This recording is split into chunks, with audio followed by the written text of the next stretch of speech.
आज हम क्लास 9 में विषय सोशल साइंस यानी कि सामाजिक विज्ञान के इतिहास विषय में पार्ट 2 यूरोप में समाजवाद एवं रूसी क्रांति का जो शेष भाग था उसको लेकर के आए हैं।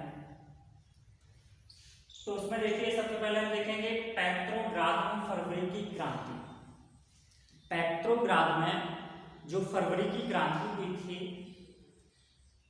इसकी मुख्य भूमिका निभाई थी मजदूरों ने। जो वहां पर पेट्रोग्राद के पास एक नेवा नदी थी, उस नदी के दाएं तट पर कुछ मजदूर रहते थे और उसके बाएं तट पर विंटर पैलेस था। और विंटर पैलेस के साथ साथ वहां पर सरकारी कर्मचारियों के ऑफिस और कुछ इमारतें भी थी।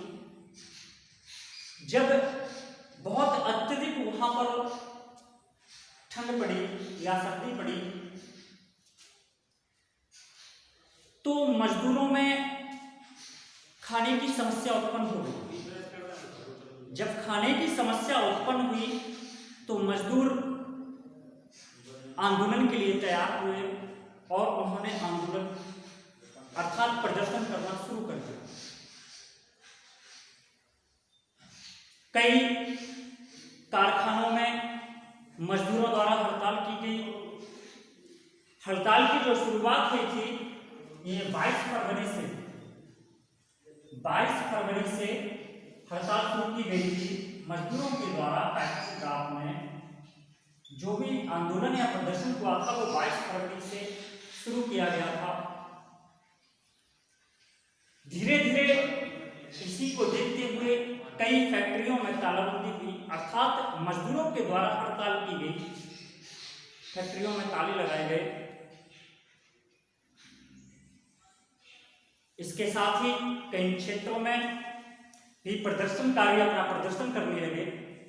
मजदूरों का तो प्रदर्शन चल ही रहा था, अन्य जो प्रदर्शनकारी थे उन्होंने भी प्रदर्शन अर्थात कह सकते हैं आंदोलन करना शुरू कर दिया। इसी को देखते हुए महिलाएं भी आगे आई और महिलाओं ने भी फैक्ट्री में काम करना बंद कर दिया, अर्थात हड़ताल कर दी। तो महिलाओं के द्वारा यह कदम उठाया गया था। ये कदम 8 मार्च को उठाया गया था, जो मैंने आपको लिखा है। महिलाओं के द्वारा, औरतों के द्वारा हड़ताल की गई थी। ये हुई थी 8 मार्च, जो कि 8 मार्च को हम अंतरराष्ट्रीय महिला दिवस के रूप में भी इसको मनाते हैं, अर्थात कह सकते हैं इस दिन को अंतरराष्ट्रीय महिला दिवस का नाम भी दिया गया। 8 मार्च जब महिलाओं ने प्रदर्शन करना शुरू किया था, प्रदर्शन की शुरुआत की थी, या महिलाओं ने जब प्रदर्शन किया था वो 8 मार्च के दिन किया था। इस कारण से 8 मार्च को अंतरराष्ट्रीय महिला दिवस के रूप में भी माना। अब आता है, ये याद रखना है, अंतरराष्ट्रीय महिला दिवस ऑब्जेक्ट में पूछा जा सकता है। अब आता है फरवरी के पश्चात क्या हुआ। देखिए, फरवरी के पश्चात कई संगठनों ने, मजदूर जो संगठन थे, उन्होंने आंदोलन को तीव्र रखा। उसी समय जो बोल्शेविक नेता थे व्लादिमीर लेनिन का पूरा नाम है व्लादिमीर लेनिन, वो जैसे ही रूस में वापस लौटे 1917 को, ध्यान रखना 1917 को जैसे ही लेनिन वापस लौटे, तो उन्हें ये लग रहा था कि अब अगर हम यहाँ की सत्ता पर हस्तक्षेप नहीं करेंगे तो निश्चित है कि हमारे देश को या रूस को कई कठिनाइयों का सामना करना पड़ेगा, अर्थात यहाँ पर संवैधानिक सरकार कभी नहीं बन पाएगी। तो उनका कुछ जो विचार था, लेनिन के जो विचार थे, जैसे लेनिन का विचार था कि 1914 से जो प्रथम विश्व युद्ध चल रहा था, उस विश्व युद्ध से दूर रूस को ले जाया जाए, अर्थात समाप्ति की ओर युद्ध को ले जाया जाए। मजदूरों का शोषण रोके। कुछ ऐसी मांगे थी या ऐसे विचार थे। लेनिन के इन विचारों को एप्रल थीसिस के नाम से भी जानते हैं। एप्रल थीसिस क्वेश्चन ऑब्जेक्ट उसमें आ सकता है अति लघु में। एप्रल थीसिस क्या है कि लेनिन के विचारों, व्लादिमीर लेनिन के विचारों को ही एप्रल थीसिस के नाम से जानते हैं। अब है एप्रल थीसिस अर्थात लेनिन की मांगे क्या थी। जो लेनिन थे, एप्रल थीसिस मतलब लेनिन की मांगे हैं। एप्रल थीसिस का मतलब है लेनिन की मांगे। लेनिन की जो मांग थी, व्लादिमीर लेनिन बोल्शेविक जो नेता थे, उनकी मांगे क्या थी कि जो प्रथम विश्व युद्ध 1914 से चल रहा था उस युद्ध को समाप्ति की ओर ले जाया जाए। इसके साथ ही किसानों को जमीन दी जाए, क्योंकि जमीन किसके पास थी, जो कि अमीर आदमी थे उन लोगों के पास जमीन थी, लेकिन किसानों के पास जमीन के छोटे छोटे टुकड़े हुआ करते थे, अर्थात उनके पास बहुत ही कम जमीन होती थी। अगला है बैंकों का राष्ट्रीयकरण भी हो। इसके साथ ही उन्होंने एक विचार और रखा था कि रूस की जो सत्ता है वो सोवियत नेता अपने हाथों में ले लें, तभी यहां पर शोषण रुक सकता है, अन्यथा शोषण कभी भी हम रोक नहीं पाएंगे।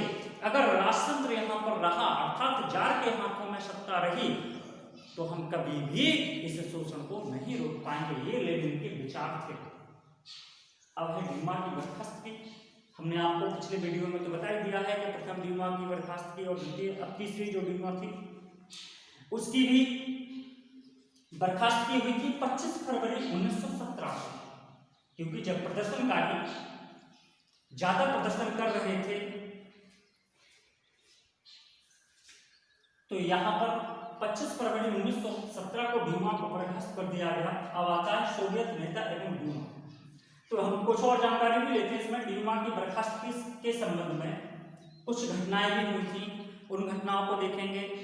तो जब 1917 में 25 फरवरी 1917 में ड्यूमा की बर्खास्तगी हुई या ड्यूमा बर्खास्त हुई, तो कई घटनाएं घटी थी जब ड्यूमा को बर्खास्त किया गया। घटनाएं क्या थी कि जो प्रदर्शनकारी प्रदर्शन कर रहे थे, तो सरकार के जो सैनिक थे उन सैनिकों को आदेश दिया गया था कि प्रदर्शनकारियों पर गोली चलाई जाए, लेकिन प्रदर्शनकारियों ने सैनिकों ने प्रदर्शनकारियों पर गोली चलाने से मना कर दिया था। इसी के साथ ही कई रेजिमेंट, जो सैनिकों की रेजिमेंट होती हैं, कई रेजिमेंट तो ऐसी थी जो कि सरकार के नियंत्रण में तो थी, लेकिन सरकार के आदेशों का पालन नहीं कर रही थी। अर्थात हम कह सकते हैं कि प्रदर्शनकारियों के पक्ष में आ चुकी थी। कई रेजिमेंट तो प्रदर्शनकारियों के साथ मिल चुकी थी, अर्थात सरकार के साथ काम करना उन्होंने बंद कर दिया था। कई रेजिमेंट के बैरक में अफसरों की हत्या सैनिकों के द्वारा की गई, और जार उस समय ये बीत हो गया कि अब तो हमारे ही सैनिक हमारे खिलाफ प्रदर्शन के लिए या आंदोलन के लिए खड़े हो रहे हैं। तभी ड्यूमा की बर्खास्तगी हुई। आगे सोवियत नेता एवं ड्यूमा लगातार प्रदर्शन अभी भी जारी था। लोग चाहते थे कि किसी भी प्रकार से हमें जार के शासन को समाप्त करना है, तो मार्च 1917 में जार ने सैनिकों के कहने पर ही त्याग पत्र दे दिया। ध्यान में रखना है, मार्च 1917 में जार ने सैनिकों के कहने पर ही त्याग पत्र दे दिया था। जब त्याग पत्र दिया तो रूस के जो संबंधित फैसले थे, समस्त फैसले थे, इन फैसलों को मात्र संविधान सभा के द्वारा, अर्थात यह संविधान सभा, पूरी जिम्मेदारी संविधान सभा को सौंपी गई, अर्थात फैसले लेने का अधिकार संविधान सभा को दिया गया। यहां तक आपका हो गया। अब अगले वीडियो में देखेंगे। अभी पूरा लेसन